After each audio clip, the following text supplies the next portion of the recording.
এই যে দেখেন এইভাবে। তো এইভাবে আমি আমার মাছের ট্যাঙ্কে দিয়ে দিই। এই যে আসসালামু আলাইকুম ভিউয়ার্স। তো আজকে আবার চলে আসলাম আমার অ্যাকুয়াপনিক্স বাগানের আরেকটা নতুন ভিডিও নিয়ে। তো আপনারা দেখতেছেন যে অ্যাকুয়াপনিক্স বাগানের মধ্যে কিন্তু চারাগুলা মোটামুটি ঠিক আছে। তো আজকে আমি আপনাদেরকে আমার প্রত্যেকটা বেডের গাছগুলা কিরকম আছে আমি আপনাদের সাথে শেয়ার করব। তো তার আগে আমি আপনাদের সাথে শেয়ার করি, এই যে এটা দেখতেছেন এটা হচ্ছে আমার ডাকউইট। এগুলা নর্মাল পুকুরেও পাওয়া যায়। এগুলা মাছকে খাওয়ালে মাছের রুচি বাড়ে এবং কি খাবার খরচটাও কমে। তো কিভাবে খাওয়াই সেটা আমি আজকে আপনাদেরকে দেখাবো। এই যে দেখেন এইভাবে।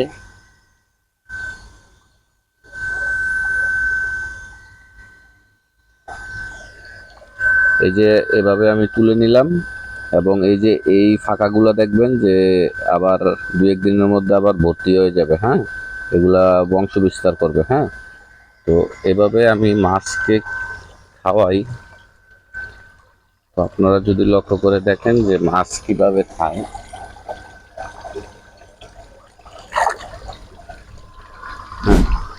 তো এইভাবে আমি আমার মাছের ট্যাঙ্কে দিয়ে দিই। এই যে মাছ খাবার শুরু করছে। হ্যাঁ, যদিও আমাকে দেখে সবগুলো মাছ উঠতেছে না, তারপরও খাবার শুরু করে দিছে। তো এগুলা মাছ খেয়ে নিবে। হ্যাঁ, এই যে এখানে এই টমেটো গাছগুলো ঠিক আছে, কিন্তু কিছু পোকার আক্রমণও আছে। পাট শাকগুলা বড় হইতেছে, আমি উঠাই নিব। আর এই যে এই বেডটাতে দেখতেছেন, এই বেডেও মোটামুটি ভালো আছে। তো আমি আপনাদেরকে বলে নেই যে আসলে এই একটা বয়সে কিন্তু আমি আমার গাছকে অর্গানিক খাবার দিই। হ্যাঁ, অর্গানিক সার প্রয়োগ করি। যেই অর্গানিক সারগুলা ভার্মি কম্পোস্ট সেগুলো আনতে পারতাছি না। তো মাছও বেশি একটা নাই, অল্প কিছু মাছ আছে। এই যে আমার ট্যাঙ্কের মধ্যে কিন্তু বেশি মাছ নাই। হ্যাঁ, অল্প কিছু মাছ আছে। তো পুষ্টিটাও বেশি একটা এনাফ না, আমাকে এখানে সার প্রয়োগ করতে হইতো। আর এই যে এগুলা দেখতেছেন আমার পাট শাকগুলা কিন্তু মাশাআল্লাহ ভালোই বড় হয়েছে। তো এখান থেকে বড় শাকগুলো আমি উঠাই নিব এবং ছোটগুলো আবার আস্তে আস্তে বড় হবে। হ্যাঁ, এই যে দেখেন এখানে কিন্তু ভালোই বড় হয়েছে। হ্যাঁ, খাওয়ার উপযুক্ত হয়েছে।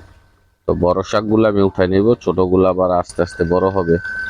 আর এই বেডটাতে লক্ষ্য করে দেখেন, এই একটা ছোট বেডের মধ্যে কিন্তু আমি প্রায় 12টার মতো গাছ দিছি।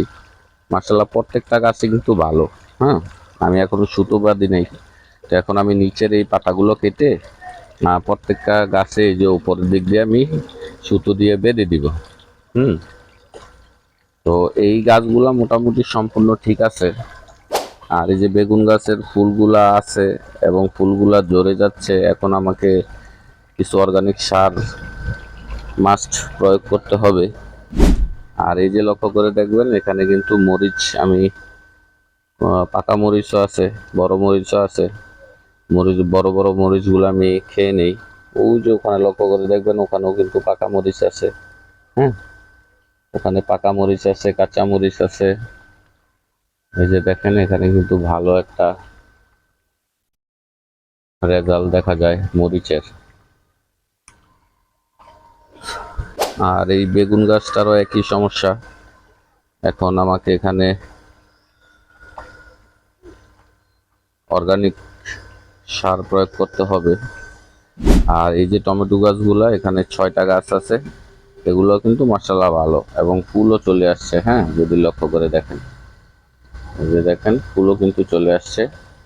এবং তো তারপরেও আপনারা দেখতে পারবেন যে আমার এই অল্প সংখ্যক মাছে এবং কি আমার এই বর্তমান যে গাছগুলো আছে এগুলার রেজাল্ট কি। হ্যাঁ, শাকগুলা তো দেখতেই পারলেন যে শাকগুলা ভালো আছে। আর অন্যান্য যে টমেটো, বেগুন, মরিচও দেখলেন, বাকিগুলোও দেখতে পারবেন। তো এই সিজন শেষ করার পরে কিন্তু আমি আবার আরেকটা সিজন করব, তখন আমার এই যেই অ্যাকুয়াপনিক্সের এই সেটআপটাও আমি আরো বড় করব। হ্যাঁ, তো আপনারা যারা আমার চ্যানেলে নতুন দর্শক, চ্যানেলটা সাবস্ক্রাইব করে দিবেন এবং ভিডিওটা ভালো লাগলে একটা লাইক দিবেন। আর কোনো কিছু জানার থাকলে কমেন্ট করতে পারেন, আমি ইনশাল্লাহ আপনাদের কমেন্টের উত্তর দিয়ে দিব। তো আজকের মতো বিদায় নিলাম। আপনারা সবাই ভালো থাকবেন। আসসালামু আলাইকুম।